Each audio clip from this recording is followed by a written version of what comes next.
Imagine swimming 18 hours and 59 minutes in water that's just 56 degrees Fahrenheit. Imagine swimming from Ireland to Scotland.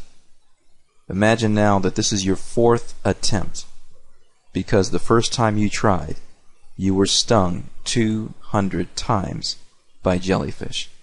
In this astounding episode of Open Water Wednesday, Open Water Source presents the determined Anne-Marie Ward, the 2010 World Open Water Swimming Woman of the Year. The last probably 6 hours then, but I still had it in my head if I didn't make the shoreline in these 6 hours that I had lost it again, that it was going to be pulled north. So I just really focused. I got into I suppose a zone, and I had my little mantras. I kept saying, the boys will bring me home, the boys will bring me home, and I just kept saying that over and over in my head, and I just kind of knocked out I didn't focus on the cold, and I didn't focus on the stings, because I knew that, if I started letting that into my head, that, again, that I wouldn't be able to perform as well as I did. So a lot of it, a lot of that swim was mental preparation and mental focus, and staying with it. And then probably the last mile was extremely difficult, because there's a lot of little eddies and tides in close to the Scottish shoreline, and we didn't get the tide with us going in. The tide actually was flowing northwards again in the little eddies along the Scottish coastline, and I really had to work hard. And they were telling me, you've got 500 metres to go, but it was pitch black, and the Scottish coastline is a very barren coastline. There's very little light, and very few houses, so it was really, I couldn't actually see the shoreline even though I was very close to it. And they, when they said 500 metres, about 15 minutes later, I was still swimming, and I thought, this is never going to come to an end. But again, they were just all shouting at me, keep your head down, go, go, go, and I just kept at it. And then I couldn't believe it. They shone a big spotlight then, and I could see it was a kind of a rough coastline then, and that I walked up onto. I kind of had to clamber over a couple of rocks and things to get up onto a rough coastline.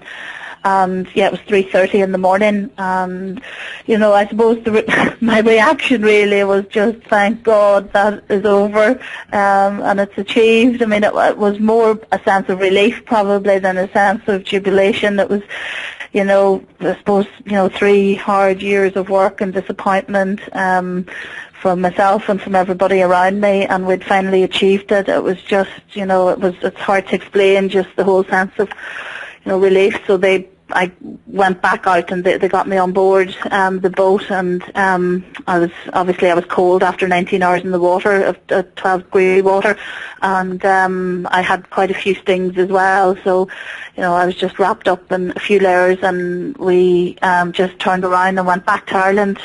So we had a few hours on the boat going back to, I suppose, reflect, and everybody was tired, and as I say, it was more a sense of relief. Just it's hard to explain, just the relief on everybody's face, and as opposed to heading back to Ireland again disappointed.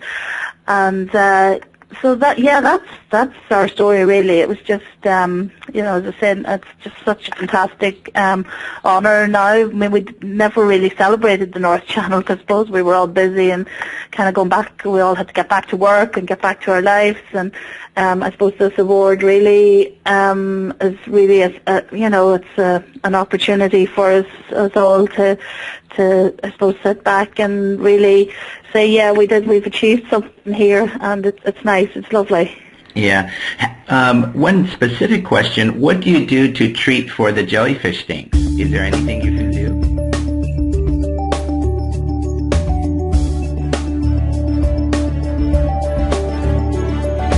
Life takes different paths to one's goals. No one epitomizes that like the 2010 World Open Water Swimming Woman of the Year, Anne-Marie Ward of Ireland.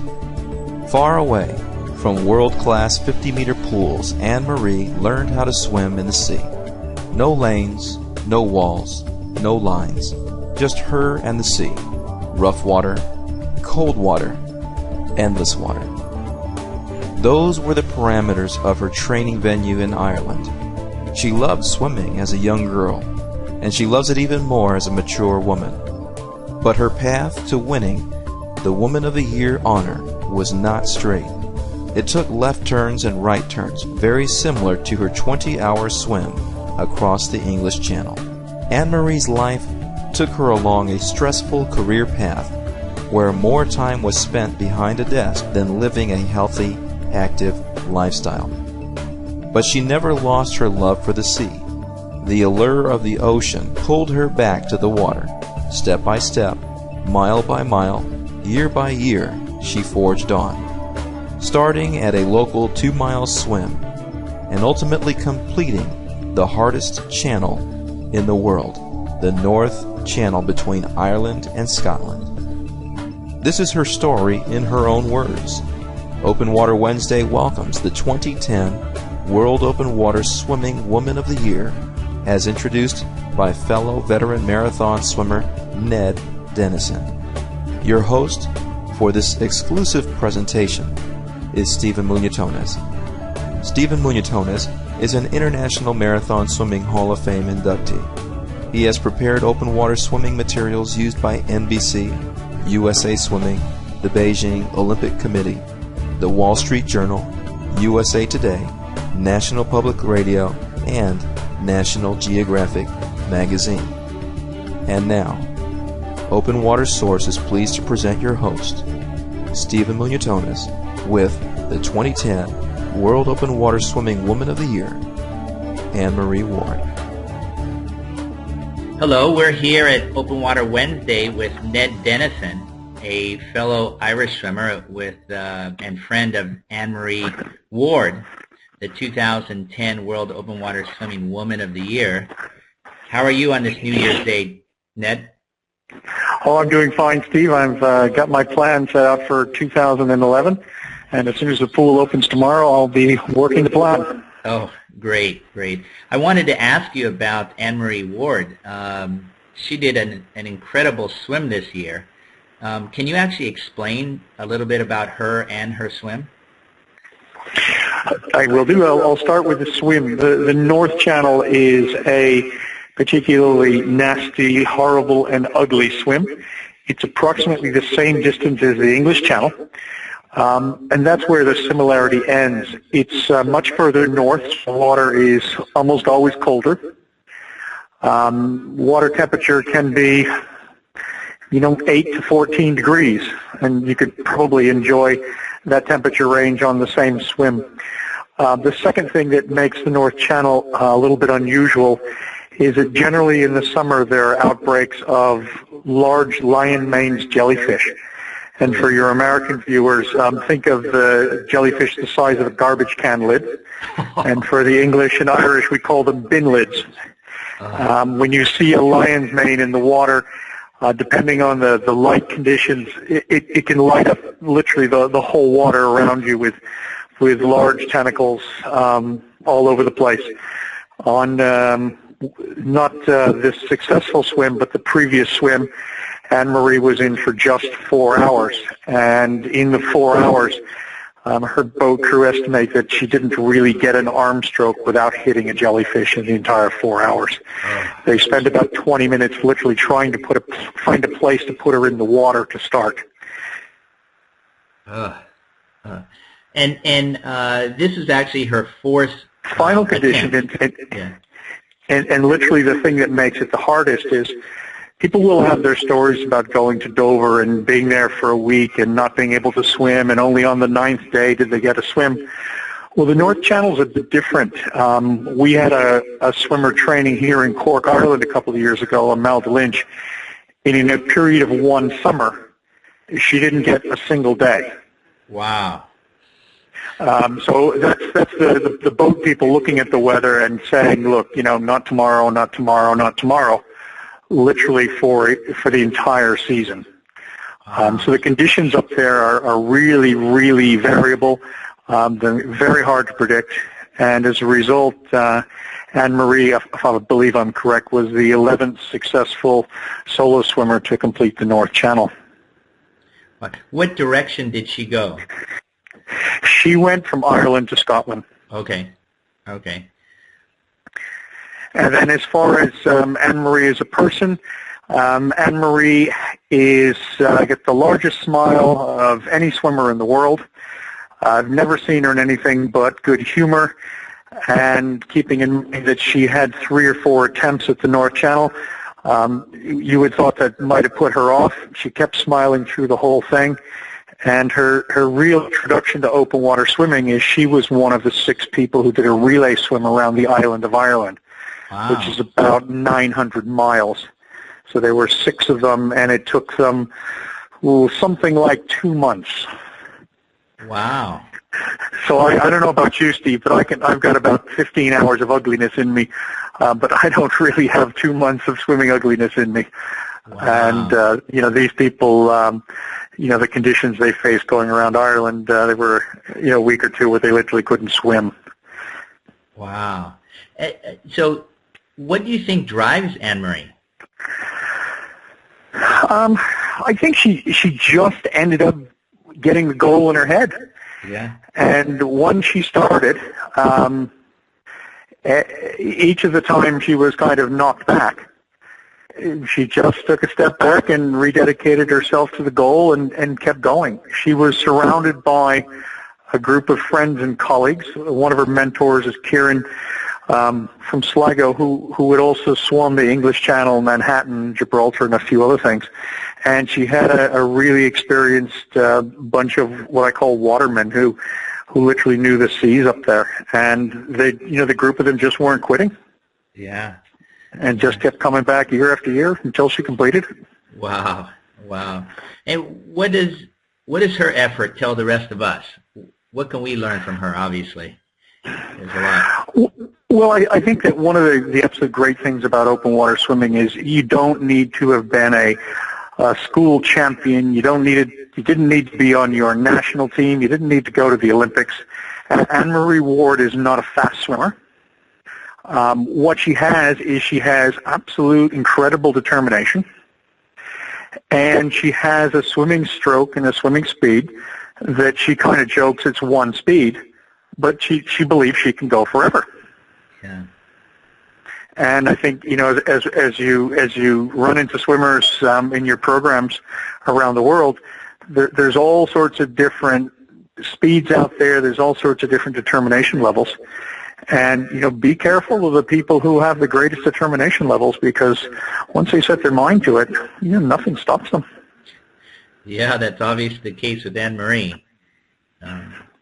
Absolutely, and I think as well as a year when we saw Jackie set the record for the longest English Channel swim. Here's a woman that just wouldn't give up. Yes, yes. So a couple of really inspirational ladies this year. Yes, inspirational ladies, and from everything that I've read and seen and heard about, it's only getting more and more popular and bigger with people having greater goals. Yeah, and I think as well that we've all got a little more free time than we had 20 years ago in a lot of ways. The availability of open water, the popularity of the sport, the formation of groups. Unfortunately for Anne-Marie, she was located in a part of the country where a lot of her swimming was, pretty lonely event. But if you're lucky enough to be surrounded by a pod of open water swimmers, take advantage of all of that mutual support. Well, Ned, thank you very much for joining us on New Year's Day, and I think we can both expect that 2011 is going to be even greater. Thank you very much, Steve. Take care. Thank you. Good afternoon. We're here with Anne-Marie Ward on Open Water Wednesday. How are you over there, Anne-Marie? I'm very good. Excellent. How do you feel about receiving that honor? I'm absolutely delighted. I mean, for me, it was just an honour to be included in the short list of 12. I was completely blown away by that. I didn't expect it. And, to have top the bowl in it. It's an absolute honour, and particularly to be, as I say, to be in among the field that were in the shortlist, of the magnificent swimmers. It's a total honour. I suppose I'm just a bit humbled to have come out on top of that. Yeah, and for people who aren't familiar with your story, can you bring us back and can you explain to us how you started and your step-by-step process to be one of the very few people who've achieved the North Channel swim? Yeah, sure.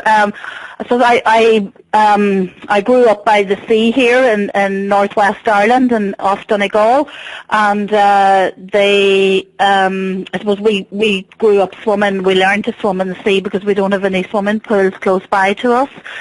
And I never really swam competitively. We had a small local club that focused on water safety, given that we all grew up by the sea, and I participated in that probably up until I was about 14 or 15 years of age. But as I said, we never did any competitive swimming or had any professional training or anything. And then I went off, I guess, in my 20s and focused on career and work and all of that. And then I suppose for fitness reasons, and I recognised I didn't have a very good work-life balance and was very unfit, and in my early 30s I decided to go back and focus on what I loved as a child, which was sea swimming.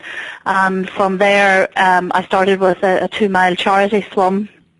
And, I had people around me like Kieran Fitzgerald, who was a channel swimmer, that sort of mentored me in that. And I loved that and got on very well. And then I was asked to participate in a relay team of 6 people who were going to circumnavigate the island of Ireland, which is about 830 miles. And in 2006, 6 of us undertook that. And we spent 2 months in relay swimming around the island of Ireland.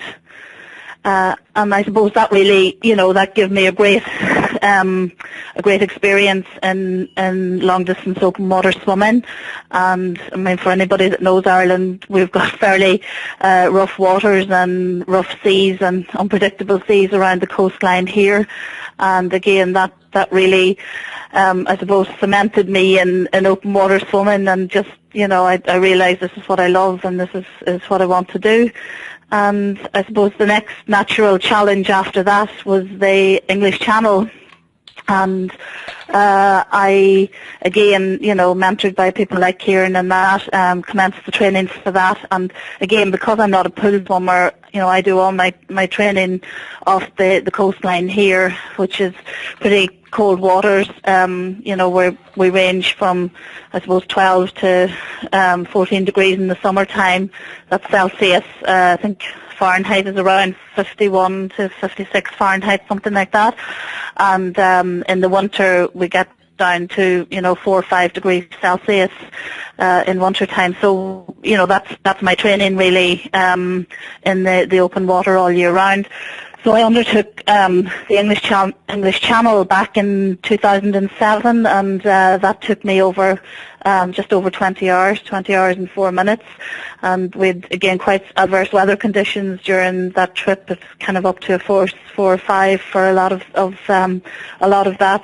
But it was really enjoyable. And after that, I suppose the next natural challenge was the North Channel. And again, for anyone that's not that familiar with it, it's the channel between the north of Ireland and Scotland, and it's around the same distance as the English Channel, but the challenges there are, I suppose, a lot greater in that the average water temperature there is about 12 degrees Celsius or 51 degrees Fahrenheit roughly, and that's can pretty much at its warmest. Another huge consideration there is they tend to have an abundance of jellyfish because of the way that the North Atlantic flows into that channel. The jellyfish they're resident there, so there's certain times of the year that it's just a complete bed of lion's mane jellyfish and different types. And The weather there as well, it's just very difficult to get a day that will allow you passage across that channel.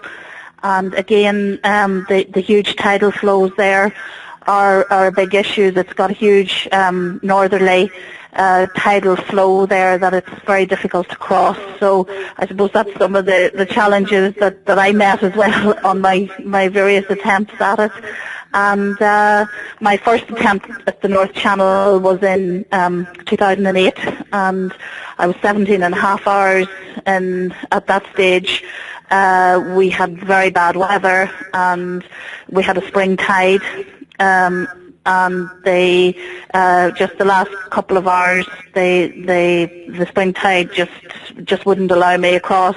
I was about 3 or 4 miles from the Scottish coastline, and the team just decided we'd call it a day because I wasn't going to make it at that stage.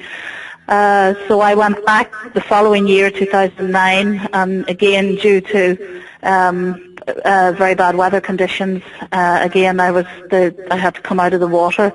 And then in 2010, just past, my first attempt in 2010 was in August, and the night that we went out to start, it was just, we couldn't believe the jellyfish were just absolutely everywhere, and I couldn't even find a clear spot at the start to, along the coastline that there wasn't jellyfish. But I decided, look, I'm going to give this a go anyway, because hopefully they're going to clear as we get out into the open water a little bit. But anyway, I started out and they didn't clear. It was just like kicking footballs. They were everywhere. But I suppose I was just determined to keep going. And after 5 hours, the toxins just got me. I mean, I had multiple jellyfish stings, and my joints all seized up with them. And I had to give in after 5 hours. So I was taken out of the water and treated, and I was taken to hospital and stuff and treated at that stage. And then a month later, I suppose I was more determined after every setback. I knew it was possible if we got everything right, if we got the right conditions and the right day, and we could deal with the jellyfish. So I went back on the 1st of September, just passed, and started again. And things were right. We had after 8 hours in the water, I had jellyfish stings, but nothing to the same extent as before. And then I knew that the northerly tide was kicking in after 8 hours, and I knew that I was just going to have to try and hold my own for the next 6 hours and hope that I wasn't going to go back. And I managed to do that over that 6 hours. I held my own, had a slight bit of progress, but I was probably taken about 6 or 7 miles north in that space of time. But I held my line, and then I knew that I had another, I had another few hours then with the southerly flow and tide, and that if I really dug in then, that I was going to make the Scottish coastline. And luckily I think about 3:30 in the morning of the 2nd of September, I walked on to the Scottish coastline. So that's really my story, I suppose. That's the story of the North Channel. Yeah, wow, that is truly incredible. I have so many questions that I want to ask you. I don't know where to start. I think the first place to start is, obviously, growing up, swimming in the sea. People can very much appreciate that. All children love playing, love swimming in the sea. But to go from a 2-mile charity swim to the English Channel, that's quite a leap. What motivated you to go from 2 miles to over 20 miles in force 4 and 5 conditions? Yeah, I suppose it was a case of people believing in me and believing that I could do it. That I suppose gave me the motivation I suppose that I dared to believe myself that it was possible. I have a set of very good friends here that are part of the local sub-aqua club. they kind of took me out in all sorts of conditions, and we'd go out at 2 o'clock in the morning, and they would drop me into various points in the middle of the bays out here, and we'd swim for a few hours. And I suppose a lot of the time, we did question, were we doing the right training, were we doing the right thing, did we know what we were at? And because although they're all rescue divers, and I mean we're all seafaring people up here, we didn't have the experience of having I suppose the swimming knowledge to know if we were doing the right thing. But we picked up bits and pieces in places like your own website, and that from professional people and coaches and that would have posted stuff, and we still scratched our heads and we thought, are we doing this right, or are we doing the right thing? But then people like Kieran that had swam the English Channel would have mentored us, and kind of assured us that keep doing. I suppose that we were at the total confusion training, and we didn't know it was called that at the time. And it was even, I suppose, we did go to the English Channel really as well, not knowing were we properly prepared. But I suppose we believe that well, look, I suppose what people believed that swam or that worked with me was that, I'm not somebody that gives up, and I'm not the fastest swimmer about, but I'll keep going. And, I normally maintain a steady stroke rate of about 62 strokes per minute. And, although as I say, I'm not the fastest swimmer, I'll keep that up. And I do have an ability to tolerate the cold as well, which I suppose is my forte. So, I normally, if things go well, I can get there at some stage of the day. And luckily it worked out. It just worked out for me. Yeah, well, we do want to get Kieran Fitzgerald on the phone, but before we do that, I do want to ask you about that 6-person relay all around Ireland. Can you explain a little bit about that? You mentioned you were 2 months to swim. Yeah. Could you just explain your goal and who was on the relay and how you went about that? Yeah, sure. It was a guy from Donegal that instigated it, and the goal was to be, I think, the first team, I think, in the world to circumnavigate a country by swimming. And he put together this team of 6 people, and we started at a point in West Donegal, and we had a huge team again from the local sub-aqua clubs. And what we did is we worked on waypoints, and we set a course of 20 to 30 miles a day to swim, and we did like a simultaneous relay, and we came ashore every night. Sometimes like we had kind of 12, 14-hour days out at sea, and because we have, particularly the west of Ireland, there's a lot of bays, and we were sometimes 20 miles out to sea, crossing the nearest point to point. But they worked it all on waypoints, and the waypoints were clocked every day that we finished, and we went back out to that point the following day and started there again. So it was a tremendous experience. It was hard work, and it was 2 very, very intensive months. But we completed back, obviously, at the starting point 2 months later. So yeah, it was a great experience. Yeah. And during those 2 months, where did you sleep, eat, and rest? Did you all go back home, or were you going along the coastline? Yeah, no, I hadn't been home. I left at the beginning of July, and I wasn't home to the end of August. We came ashore, as I say, every night, and we slept in various places, sometimes hostels. We camped various times. Other times, maybe a local guest house would have sponsored us bedrooms. So it was a variety of places. We got good support around the country, and normally the ports that we would have gone into, local people would have secured lodgings for us of some description or other, and made sure that we got a hot shower somewhere. And we, obviously trying to get clothes dried because we had big immersion suits and stuff to keep us warm when we'd finish our swims, and sometimes we would have maybe 15 miles, 20 miles just to steam back into the ports, and we were on open ribs as well, so we were exposed to the elements sort of all day, every day. We'd either be swimming or sitting on boats waiting for our turn to get into the water. So it was pretty much a big adventure.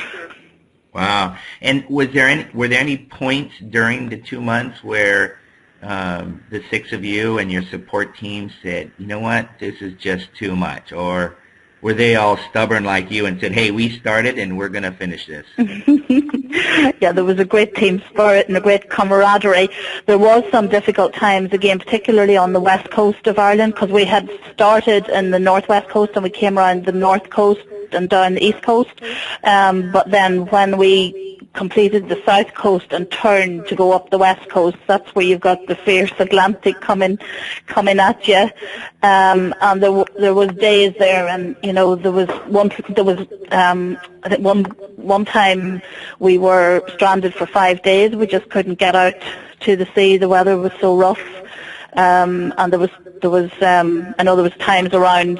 There was a place called Slinehead off Galway, off North County Galway, and it was extremely difficult to get round that headland because the weather was just so bad. And I know I was put in the water. I was the first one in one day, and the waves were just submerging me. They just had to get me out of there. And we couldn't even get back to the port that we came out of because the weather was so bad. So we actually had to go, the rib I was on, we had to go forward to go to the next port to get in for safety there. But the crew are just, they were amazing. Safety was 1, 2 and 3, and they had every safety angle covered, so we never feared from that point of view. But we had some hairy moments now, and there was times that we kind of thought, are we going to make this? But thankfully, as I say again, we all stuck together, and the great team spirit made sure that we got there in the end up. Wow, that's incredible. If you can hand the phone to Kieran, I do want to ask him about what he saw in you in the beginning. Okay, sure. Okay, I'll pass them on to you. Hello. Welcome to Open Water Wednesday, Kieran. Hi, Stephen. Yep. Yeah. Well, we were talking with Anne-Marie about the start of her career, and you were instrumental in that. What did you see in Anne-Marie that made you believe that she could achieve not only the English Channel but also the North Channel? Well, Anne-Marie she's very good in the water, she was very good in cold water, and she has a very consistent stroke rate, and she just has a quality. In all the swims that I've been with Anne-Marie, I never once heard her complain once about anything. She seems to take everything in her stride, and even in the North Channel on the 4 different attempts, and even the second last attempt where she was in for 5 hours with the Jellyfish, it was Anne-Marie that was actually apologising to us for getting out of the water because of the Jellyfish, even though she'd been stung probably 200 or 300 times and had to be hospitalised. Oh. And then when she doesn't complain, is she smiling? Is she just gritting her teeth? I mean, it's one thing to say that you're not going to get out, but the athlete still has to get through all of those jellyfish. And what is her facial expression like? What is she saying in the water? Yeah, well, like Anne-Marie, basically nothing is too hard for Anne-Marie. I've been on a lot of channel swims with different swimmers, and they'd be complaining about the cold and the feeds weren't right, and the boat's not in the right position, and you're getting smoke from the fumes from the boat. And really, with Anne-Marie, you don't get that. But what I'm really there to do with Anne-Marie is just I'd have an idea of the way she's thinking because I've been through that myself, and I just make sure that everything is in the right place and the feeds are at the right time, and they're warm if they're needed warm, they're cold if they're needed cold. And even we had a situation on the English channel where we got into a current with about 5 hours to go, and we were going parallel to anyone that's swam the English Channel would know as well, going parallel to the coast in France. There's a strong current there, and we were faced with a scenario where Anne-Marie could see the same lights the whole time. So what we actually had to do, she wasn't wearing a watch, so we actually had to, I said to Anne-Marie, I said basically, she had 5 hours left to do. I turned around and said, Anne-Marie, you've just 2.5 hours to do. And what we actually did is we upped the feed. She was using high 5 at the time. We upped the feed, and instead of giving it to her every 45 minutes, we gave it to her every hour and 10 minutes. So we stole an extra 25 minutes on each feed. So through that, we actually got her through the 5 hours, and she got there at the end. Wow, wow. I do want to ask you also about the atmosphere in Ireland right now. We, outside of Ireland, have heard of all the amazing training that's going on, the large number of swims that are being organized. What is happening over in England? Why is all this coming about, the excitement of open water swimming and marathon swimming in particular? Yeah, well, I started marathon swimming in the early 90s, and when I started, I think at that stage there was only 5 people from Ireland that had actually swam the English Channel. And basically, back then, it was hard to find someone even to get a boat to go out with you, alone someone to swim with you. But it really has snowballed, and especially in the last 5 years, with Ned Dennison in Cork doing an incredible job down there. See what he's done with his camps over the last 2 years. There's people queuing up from England, around Europe to come to his camps for his week of absolute madness of training for the English Channel. And last year he had 15 out of 15, including Lisa Cummins with her 2-way English Channel swim. And this year I think he had something like 12 out of 15 that got across again, which is a spectacular number. Yeah. But along with Ned, there's also, we have the Irish Long Distance Swimming Association, and we're the main body for open water swimming in Ireland. And we have a website there called ildsa.org.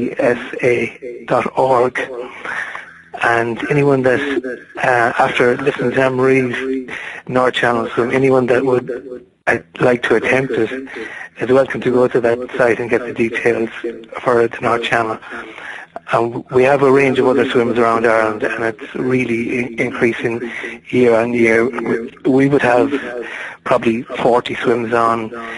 Ned and his group down in Cork would have probably another 40 swims on. And between the whole lot, we're getting an awful lot of swimmers too crossing over from triathlon. The likes of Steve Redmond, who rang me there last year, and Steve was a triathlete. He went to swim the English Channel last year. He was on the English Web group, and really on the English Web group, there's a lot of egos there, and there's a lot of information going out that goes over a lot of people's heads. And what would you get? What I would say to someone like Steve is, get off the website, ring me every month with a progression on how the swimming is going. And actually, through that last year, he swam the English Channel, and this year he turned around and became the 10th person to swim the North Channel just before Anne-Marie. Wow, that's actually pretty incredible for a triathlete who typically swims with wetsuits. Yeah, yeah. Well, the North Channel really, as Anne-Marie said, the three big things are the cold, the jellyfish, and the weather. You're really talking about a 6-week window from the start of August to the middle of September. And along with the cold, jellyfish, and weather, a normal swimmer would probably have to put on about 3 or 4 stone weight. And, most people get into swimming maybe to keep off the pot belly, whatever. And it's just hard to get into a pool, put on 4 stone and train for a swim like this. And one side that's never mentioned, and I found it, was the mental side of things. When you're going for the English Channel, it's all, people are clapping you on the back. God, you're great. You're wonderful, but you're doing a big swim like that. But when you mentioned the North Channel, it's the direct opposite. People say, God, you're mad. All those jellyfish. And, the mental side of things, you start asking yourself, geez, am I absolutely daft doing this swim or what? And certainly the mental side of things can really get to you. Yeah. On the North Channel, I live out here by the Catalina Channel, and most of the time we can see the island from the mainland, and vice versa. From Catalina, we can often see the mainland.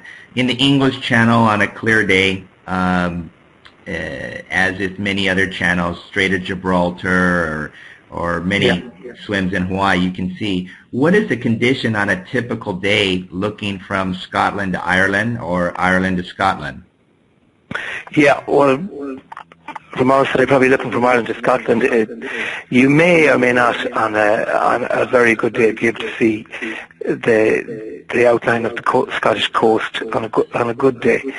But really, it's not just a good day. You have to get the weather right. You have to get your spring tide.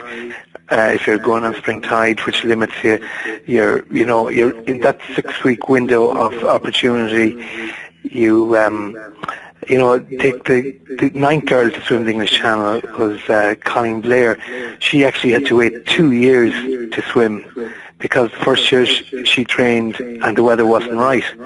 That window, and you're also left with the dilemma, if it goes into September, we didn't want to put Anne-Marie on a spring tide on her first attempt because she's that little bit slower.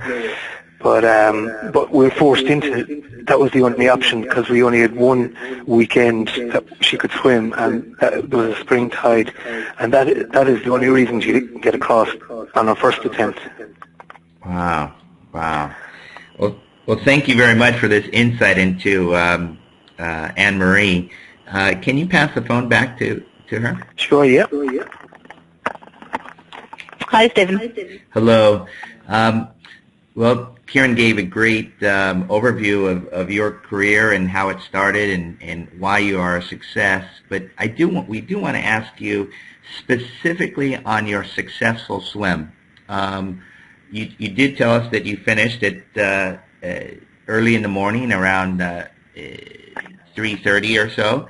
But can you actually take us through the point where you got a call, you received this telephone call and said, hey, come down, the swim is going to start till the time you walked on shore. All those little details would be very fascinating for us to hear. Okay. Well, as I say, my third attempt was the beginning of August, and I suppose there was a bit of recovery time after that. And my support team asked me, did I want to make another attempt in 2010, given, I suppose, the fairly traumatic experience of the jellyfish swim? And I said, yeah, most definitely. If we get the right conditions in September, I really want to have another shot at this. And we were watching the weather sort of the last week in August, and we knew there was a good possibility, and the decision was made just the last day in August that, the conditions are good to give a go on the 1st of August, 1st of September. So we quickly made our way over to a place called Carrickfergus, just north of Belfast.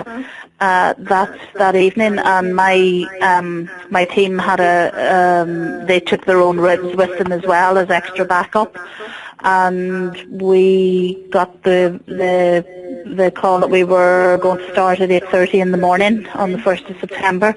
So it was, I suppose I had a lot of mixed emotions. I was still, I suppose, fairly emotional after the jellyfish attempt four weeks beforehand, and I suppose having another 2 failed attempts behind me.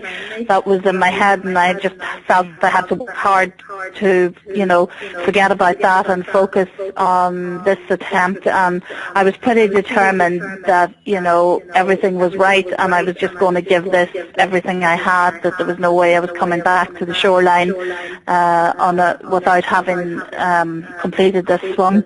So I really psyched myself up mentally for it, and the team were all psyched up as well for it. And I mean, after the first few hours, the weather was good. There was just, everything was right about it. The jellyfish were not too bad. I had a few stings, but nothing too severe. And after 2 hours, the tide was with me, and I had 6 good hours, and then I knew that the water was beginning to change, so I knew the northerly tide was starting to flow. And one of my crew just shouted out, "Look, you're starting, the tide's turning now. You're going to have to really dig in deep to try and hold your position," which I did. And I knew when I got through that, I knew from the reaction of the crew and their body language that we were doing okay.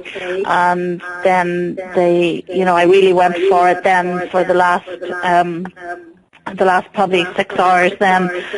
But I still had it in my head, if I didn't make the shoreline in these 6 hours, that I had lost it again, that it was going to be pulled north. So I just really focused. I got into, I suppose, a zone, and I had my little mantras. I kept saying, "The boys will bring me home, the boys will bring me home," and I just kept saying that over and over in my head. And I just kind of knocked out I didn't focus on the cold, and I didn't focus on the stings, because I knew that, if I started letting that into my head, that again, that I wouldn't be able to perform as well as I did. So a lot of it, a lot of that swim was mental preparation and mental focus, and staying with it. And then probably the last mile was extremely difficult, because there's a lot of little eddies and tides in close to the Scottish shoreline, and we didn't get the tide with us going in. The tide actually was flowing northwards again, and the little eddies along the Scottish coastline. I really had to work hard, and they were telling me, you've got 500 metres to go, but it was pitch black, and the Scottish coastline is a very barren coastline. There's very little light, and very few houses, so it was really, I couldn't actually see the shoreline, even though I was very close to it. And when they said 500 metres, about 15 minutes later, I was still swimming, and I thought, this is never going to come to an end. But again, they were just all shouting at me, "Keep your head down, go, go, go," and I just kept at it. And then I couldn't believe it. They shone a big spotlight then, and I could see it was a kind of a rough coastline then, and that I walked up onto. I kind of had to clamber over a couple of rocks and things to get up onto a rough coastline. And it was 3:30 in the morning, and I suppose my reaction really was just, thank God that is over, and it's achieved. I mean, it was more a sense of relief probably than a sense of jubilation. It was, I suppose, 3 hard years of work and disappointment from myself and from everybody around me, and we'd finally achieved it. It was just, it's hard to explain, just the whole sense of, relief. So I went back out, and they got me on board the boat, and I was cold after 19 hours in the water, 12-degree water, and I had quite a few stings as well. So, I was just wrapped up in a few layers, and we just turned around and went back to Ireland. So we had a few hours on the boat going back to, I suppose, reflect, and everybody was tired, and as I say, it was more a sense of relief. Just it's it's hard to explain just the relief on everybody's face, and as opposed to heading back to Ireland again disappointed. And so that's our story really. It was just as I said, it's just such a fantastic honour now. I mean, we never really celebrated the North Channel because I suppose we were all busy and kind of going back. We all had to get back to work and get back to our lives, and I suppose this award really is really it's an opportunity for us all to I suppose sit back and really say, yeah, we've achieved something here, and it's nice, it's lovely. Yeah. One specific question: what do you do to treat for the jellyfish stings? Is there anything you can do? What they did when I was taken to Belfast City Hospital after the 5-hour attempt, and they treated with just antihistamines, anti-inflammatories, and actually ice compressions. So it's a bit ironic when you're cold and that, but that was the only thing that they could do, because my joints had all swollen up, my ankles and my wrists in particular, elbows and knees had all swollen up with the toxins. So they just put ice compressions onto my joints, and I say antihistamines and painkillers. Oh. Just a practical question. Did the ice packs, how did they feel after all that effort that you did? Did it feel good? Was it cold, or what was your sensation? It felt good. Okay. It felt good. I was cold anyway, but I mean the pain was pretty severe, so the ice packs were really the only things as well that kind of I suppose reduced the pain. It was good pain relief. Uh-huh. And how many hours or days did it take you to recover from that swim? Well, the jellyfish, the pain from the stings would have gone down in 12 to 24 hours, but it was probably a good 2-3 weeks recovery really, until I kind of felt I suppose the same energy level again. So yeah, it was a few weeks probably. Wow. And then what did you eat during the swim? Was there any specific drink or foods that you had that helped you through the swim? Yeah, well, during the swim, I didn't take any solid food. It was all it's high carbohydrate. I guess it's similar to your Maxim or something like that. But it's a high carbohydrate powder mixed with water, high energy drink. So I just had that every hour. I also I drank quite a bit of water normally after it, because I was afraid of dehydration, because I had got quite dehydrated on my English Channel swim. So I was careful to take on board quite a bit of fluid. But yeah, I didn't have anything solid. Wow. Well, now that it's all over and you reflected with your team and your family and your friends, would you do it over again? I wouldn't do the North Channel again, because there wouldn't be a challenge there for me. I feel that I've done that, so there wouldn't be an incentive for me to go back to the North Channel. But I mean, I'd certainly like to attempt another challenge. Maybe again, as the cold water is kind of my forte, so maybe go north a little bit and try something there. But I suppose once I've done a channel, I don't feel a need to kind of go back and do it again. It just wouldn't have the same incentive for me. Yes, well, I do want to, on behalf of everybody in the open water swimming community, and actually every endurance athlete in the world, we do want to thank you and congratulate you and honor you with the incredible feat that you did in the North Channel and throughout your career. Thank you very much, and I'd just like to say a huge thank you to everybody there, because so we're not used to getting awards or accolades really here, so I mean it's just absolutely lovely, and thank you very much. Really, really appreciate it. and we will actually interview you again and see where you are in about 3 or 4 months, and be sure to be enthralled by your next plans. Thank you very much, Stephen. Thank you. Okay. Thank you. Take care.